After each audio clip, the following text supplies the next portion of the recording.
العالمین نے اس کی پرورش کا انتظام کیا.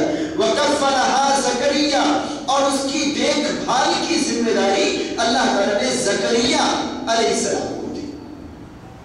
بچی پیدا ہوئی عمران کی گھر میں، بچی پیدا کی عمران کی بیوی نے، لیکن چونکہ پیدا ہوتے ہی ماں نے نظر مان لی تھی کہ میں اسے پیدائش کے فوراً بعد آزاد کر دوں گی، اسے تیری خدمت کے لیے خاص کر دوں گی، لہذا اب وہ بچی ماں باپ کے پاس نہیں رہی بلکہ اس کو پالنا پوسنے کی ذمہ داری اللہ تعالیٰ نے لی اور اللہ تعالیٰ نے اس کی کفالت نگرانی کی ذمہ داری زکریا علیہ السلام کو دی. میں نے اس سے پہلے ایک بات بتائی تھی جسے میں دہرانا چاہتا ہوں. ماں باپ جن بچوں کو پالتے پوستے ہیں ان کو عربی میں رب یا پالنا پوسنا کہا جاتا ہے، لیکن ماں باپ کے علاوہ اور کوئی بھی کسی بچے کو پالے پوسے تو وہ پالنا پوسنا نہیں کہلاتا بلکہ وہ کفالت کہلاتی ہے. اور میں نے اس کی بڑی وجہ آپ کو یہ بتائی تھی. ماں باپ اپنے بچوں کو مکمل وقت کے لیے پالتے پوستے اور ماں باپ کے علاوہ کوئی بھی کسی کو پالتا پوستا ہے تو وہ کچھ مدت کے لیے، متعین مدت کے لیے، مکمل وقت کے لیے نہیں. لہذا پالنے پوسنے میں اور کفالت میں یہ فرق ہے. اگر ہم اپنے بچوں کو کسی ہاسٹل میں ڈال دیں، اب وہ ہاسٹل والے ہمارے بچوں کے کھانے پینے کا، کپڑے لتے کا، صابن تیل کا، ساری ضرورتوں کا انتظام کرے تو ہم یہ نہیں کہیں گے کہ وہ لوگ ہمارے بچے کو پالتے پوستے ہیں، نہیں، بلکہ وہ ہمارے بچے کی کفالت کر رہے ہیں. کفالت یہ کچھ وقت کے لیے کسی کی نگرانی اور اس کی ذمہ داری کو پوری کرنے کا نام کفالت ہے. تو اللہ تعالیٰ نے مریم علیہ السلام کو زکریا کی پرورش میں نہیں دیا بلکہ کفالت میں دیا کہ خاص وقت تک آپ ان کی نگرانی کریں، اس کے بعد یہ اللہ کے حوالے، ہمیشہ آپ کے نگرانی میں نہیں رہنے والے. کلما دخل علیہ زکریا المحراب، اب زکریا علیہ السلام کفالت کرنے لگے، ان کی نگرانی کرنے لگے، ان کی ضرورتیں پوری کرنے لگے. دھیرے دھیرے بچی بڑی ہوئی، عمر میں اضافہ ہوا، بڑھتی گئی. جب بڑی ہوئی اور یہ بچی بیت المقدس کے اندر بنا ہوا ایک خاص کمرہ جسے قرآن مجید میں محراب کہا گیا ہے، تو ایک محراب کے اندر، ایک خاص کمرے کے اندر مریم علیہ السلام عبادت کرتی تھی، اللہ کی عبادت کرتی تھی. جب عمر زیادہ ہو گئی تھا، کلما دخل علیہ زکریا المحراب، اس محراب کے اندر، اس کمرے کے اندر جب زکریا علیہ السلام داخل ہوتے تو یہ دیکھتے وجد عندہا رزقا، مریم کے پاس کھانے پینے کی چیزیں موجود ہیں.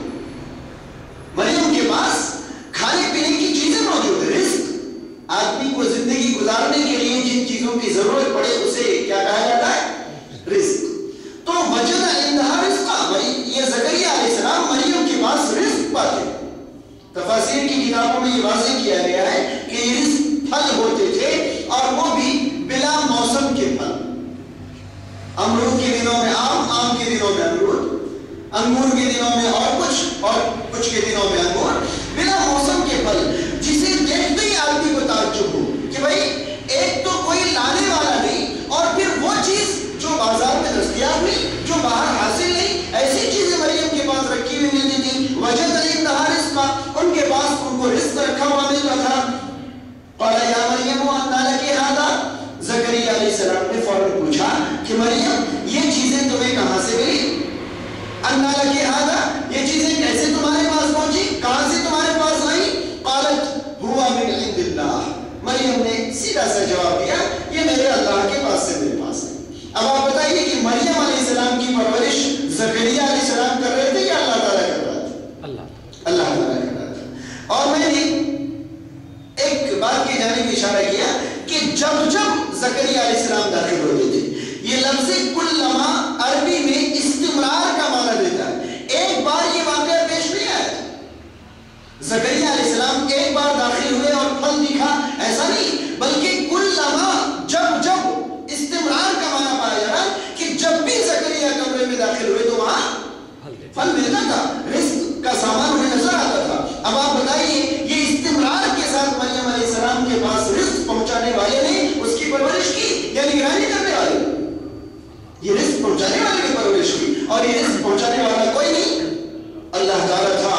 قالت ہوا من عند اللہ، مریم نے کہا یہ میرے رب کے پاس سے، یہ اللہ کے پاس سے میرے پاس آتی ہیں. ان اللہ یرزق من یشاء بغیر حساب، بلا شبہ اللہ جسے چاہتا ہے بلا حساب رزق عطا کرتا ہے. اتنا رزق عطا کرتا ہے، ضرورت کی اتنی چیزیں دیتا ہے جس کا کوئی حساب، کوئی شمار، کوئی گنتی نہیں. یہاں پر میں ایک خاص بات کی جانب آپ کی توجہ کو مبذول کرنا چاہوں گا. مریم علیہ السلام بڑھتی گئی، جب ان کو عقل آیا، جب ان کو ہوش آیا اور وہ کچھ سوچنے سمجھنے کی عمر کو پہنچی، تب وہ عبادت کرنے لگی. ظاہر سی بات ہے بغیر سوچے سمجھے کوئی عبادت تو نہیں کرے گا. اب مریم علیہ السلام سوچنے سمجھنے کی عمر کو پہنچی، عبادت کرنے لگی. تب زکریا علیہ السلام نے ان کے پاس رزق دیکھا تو ان کے دل میں ایک عجیب سا اندیشہ پیدا ہوا کہ مریم کے پاس میرے علاوہ اور کوئی بھی نہیں آتا. مریم کی ذمہ داری میرے اوپر ہے، اس کی نگرانی کی ذمہ داری میرے اوپر ہے، بھلا یہ پھل ان کے پاس آتا کیسے؟ تو زکریا علیہ السلام نے یہ معلوم کرنا مناسب سمجھا، یہ پوچھنا مناسب سمجھا، اور انہوں نے پوچھا کہ یہ چیز تمہارے پاس کہاں سے آتی ہے. اب سوچئے کہ مریم کی جیسی آج ہمارے سماج میں کتنے لوگوں کی بالغ اور جوان بیٹیاں ہیں، جن جوان بیٹیوں کی پوری طرح پرورش اور نگرانی کی ذمہ داری ان کے باپ کے اوپر ہوتی ہے. لیکن کیا ہمارے سماج کی کسی جوان بیٹی کے باپ نے اپنی بیٹی کے پاس کوئی نئی یا اجنبی چیز دیکھ کر باپ نے پوچھا کہ بیٹی یہ چیز تیرے پاس کہاں سے آئی؟ یہ چیز تیرے پاس کہاں سے آئی؟ تجھے دیا کس نے؟ بھائی جب تیری پرورش، تیری کفالت کی ذمہ داری میرے اوپر ہے، میں نے یہ چیز تجھے نہیں دی، میں نے یہ چیز تیرے پاس نہیں پہنچائی، یہ چیز تیرے پاس آئی کہاں سے؟ کہیں ایسا تو نہیں کہ کسی کے ساتھ تیرا تعلق بن گیا ہو، کہیں ایسا تو نہیں کسی اور کے تو قریب جا رہی ہو. آج زکریا کے طرح ذمہ دار باپ اپنی جوان بیٹیوں سے یہ سوال کیوں نہیں پوچھتے؟ آئے دن ہمارے سماج کی جوان بیٹیوں کے ہاتھ میں کبھی فون، کبھی ڈائری، کبھی گفٹس، کبھی اور کچھ، کبھی اور کچھ، نئی نئی چیزیں، اجنبی چیزیں ان کے ہاتھ میں، ان کے بیگ میں، ان کے کمرے میں نظر آتی ہیں، ملتی رہتی ہیں. کوئی باپ یہ پوچھنا گوارا نہیں کرتا کہ میری بیٹی کے پاس یہ چیزیں کہاں سے؟ میرے بھائیوں، اب علیہ السلام وہ لڑکی اتنی پاک دامن تھی، اتنی پاک دامن تھی. قرآن مجید کے اندر اللہ رب العالمین نے اگر دنیا کی کسی بھی لڑکی کی پاک دامنی کا اظہار فرمایا ہے تو وہ اکیلی ایک لڑکی مریم علیہ السلام.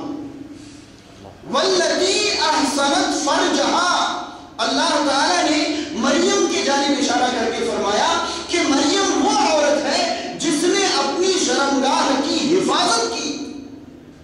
اللہ رب العالمین کو اچھی طرح سے معلوم ہے کہ دنیا میں کتنی عورتوں نے اپنے عزت کی حفاظت کی ہوگی، لیکن ان تمام عورتوں اور لڑکیوں کو چھوڑ کر اللہ تعالیٰ نے قرآن مجید میں جب عزت کی حفاظت کے ذکر کی باری آئی، عصمت کے حفاظت کے ذکر کی باری آئی، تو مریم علیہ السلام کا نام کیوں لیا؟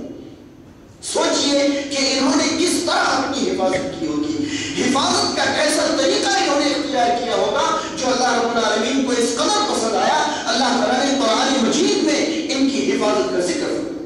والذی احسنت فرجہا، وہ مریم جس نے اپنی عزت کی کلی طور پر حفاظت کی. ایک ایسی لڑکی جس کی عصمت کی حفاظت کی اللہ تعالیٰ مثال دے رہا ہو. زکریا علیہ السلام نے ایسی پاک دامن لڑکی کے پاس ایک عجیب چیز دیکھی، اجنبی چیز دیکھی، تو ان سے بھی پوچھا کہ انا لکی ھذا، مریم بتا یہ چیز تیرے پاس کہاں سے آتی؟ کہیں کوئی تیرے پاس آتا تو نہیں ہے، کہیں تو کسی کو اپنے پاس بلاتی تو نہیں ہے، کہیں کسی کا آنا جانا تو تیرے پاس شروع نہیں ہو گیا؟ یہ سب سے زیادہ پاک دامن لڑکی سے پوچھا جا رہا. ہم اور آپ ایک بہت بڑی غلط فہمی میں رہتے، ایک بہت بڑی غلط فہمی میں رہتے. اس غلط فہمی کی نشاندہی کرنے کے لیے میں نے یہ پوائنٹ آپ کے سامنے رکھا. عام طور پر دنیا کا ہر باپ سمجھتا ہے کہ میری بیٹی بہت پاک دامن ہے اور میری بیٹی بہت اچھی ہے. دنیا کا ہر باپ یہ سمجھتا ہے. میں کہتا ہوں دنیا کے تمام باپ کی بیٹی پاک دامن ہو سکتی ہے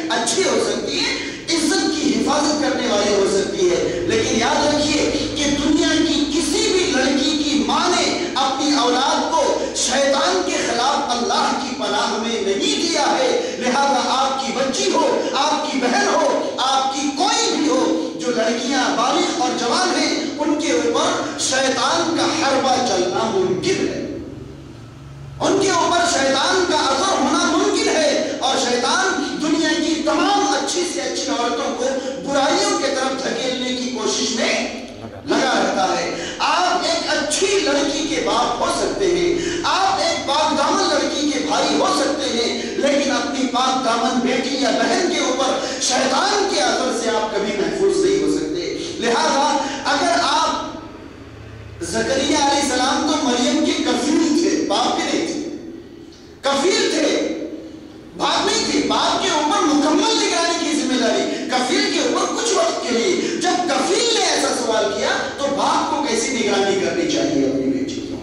یاد رکھیں دنیا کے تمام باپ اور بھائی کے اوپر یہ سخت ذمہ داری عائد ہوتی ہے کہ وہ اپنی بالغ ہوتی ہوئی اور بڑھتی ہوئی بیٹیوں کی اتنی نگرانی کریں کہ نکاح سے پہلے کسی بھی طرح سے ان کے اخلاق کے بگڑنے کا کوئی راستہ باقی نہ رہے، کوئی راستہ باقی نہ رہے، ایک ایک قدم کی نگرانی کریں۔ بیٹی گھر سے نکلتی ہے، کہاں جاتی ہے، کس راستے سے جاتی ہے، راستے میں کن کن سے اس کی ملاقات ہوتی ہے، کن لوگوں سے اس کی بات چیت ہوتی ہے، کون لوگ ان سے ملاقات کرتے ہیں، ان تمام چیزوں کی معلومات رکھنا اور ان تمام چیزوں پر بیٹی کی نگرانی کرنا ایک باپ کا فرض ہے۔ اور یاد رکھیے اگر نکاح سے پہلے کسی باپ نے اپنی بیٹی کی اس طرح نگرانی نہیں کی تو بیٹی کے ساتھ ساتھ وہ باپ بھی برابر کا گنہگار ہوگا۔ صرف یہ چیز بتانے کے لیے میں نے یہ آیتیں آج درس میں چنا تھا کہ جب زکریا علیہ السلام نے مریم سے اس طرح کا سوال کیا تو ہمیں بھی اس جانب کبھی ٹھنڈے دماغ سے سوچنے کی ضرورت ہے، سوچنا چاہیے ہمیں کہ ہمارے اوپر جن کی ذمہ داری ہے ہم اپنی ذمہ داری کتنی نبھائیں۔ اللہ تعالیٰ سے دعا ہے اللہ تعالیٰ ہم تمام مسلمانوں کو اپنی ذمہ داریاں مکمل طور پر نبھانے کی توفیق نصیب فرمائے، خاص کر جو لڑکیاں ہماری نگرانی اور ہماری ماتحت ہے، اللہ تعالیٰ ہمیں ان لڑکیوں کی مکمل نگرانی اور حفاظت کے ساتھ انہیں پالنے پوسنے، انہیں اسلامی تعلیم اور تربیت دینے اور انہیں نیک جوڑوں کے ساتھ بھیج دینے کی توفیق نصیب فرمائے۔ اللہ تعالیٰ ہم تمام مسلمانوں کو قرآن مجید اور سنت رسول صلی اللہ علیہ وسلم کے مطابق اپنی زندگی گزارنے کی توفیق نصیب کرے۔ اقول قولی ھذا واستغفر اللہ لی ولکم ولسائر المسلمین والحمد للہ رب العالمین، آمین۔ السلام علیکم ورحمۃ اللہ۔ ایک سوال ہے، یہ عمران جو تھے یہ پیغمبر تھے؟ نہیں۔ اچھا، پھر جب اللہ تعالیٰ ان کو قبول کر لیا، مریم علیہ السلام کو قبول کر لیا، بچی کو قبول کر لیا، جو ان کا نام مریم رکھے ان کی ماں، تو پھر ان کو معلوم کیسا ہوا اللہ تعالیٰ قبول کیا؟ کن کو؟ مریم کی ماں کو۔ مریم علیہ السلام کو کیسے معلوم ہوا؟ یہ حضرت زکریا علیہ السلام اس وقت کے نبی تھے، ان کی جانب سے یہ خبر دی گئی۔ اللہ تعالیٰ نے زکریا علیہ السلام کو یہ خبر دی اور زکریا علیہ السلام نے مریم کی ماں کو یعنی عمران کی بیوی کو خبر دی۔ اس وقت ذریعہ وحی حضرت زکریا علیہ السلام تھے، اللہ کے اور بندوں کے درمیان بات چیت کا ذریعہ حضرت زکریا علیہ السلام تھے، اور زکریا علیہ السلام پیدائش کے وقت تمام چیزوں کے وقت میں موجود تھے، بالکل سامنے تھے، اور اللہ تعالیٰ نے پیدائش کے پہلے ہی دن زکریا علیہ السلام کو کفیل بنا دیا۔ تو ان تمام چیزوں میں زکریا علیہ السلام بالکل حاضر تھے، اور زکریا علیہ السلام کے ذریعے ہی یہ خبر اللہ تعالیٰ نے مریم کی ماں کو پہنچائی۔ عمران کا سلسلہ نسب ابراہیم سے ملتا ہے؟ ابراہیم علیہ السلام؟ جی بالکل ملتا ہے۔ عمران کا سلسلہ نسب ابراہیم علیہ السلام سے ملتا ہے۔ عمران نبی نہیں تھے لیکن اللہ کے ایک نیک بندے تھے۔ اللہ تعالیٰ نے عمران کو چننے کی بات نہیں کہی بلکہ عمران کی اولاد کو چننے کی بات کہی۔ عمران کی اولاد میں مریم اور عیسیٰ علیہ السلام۔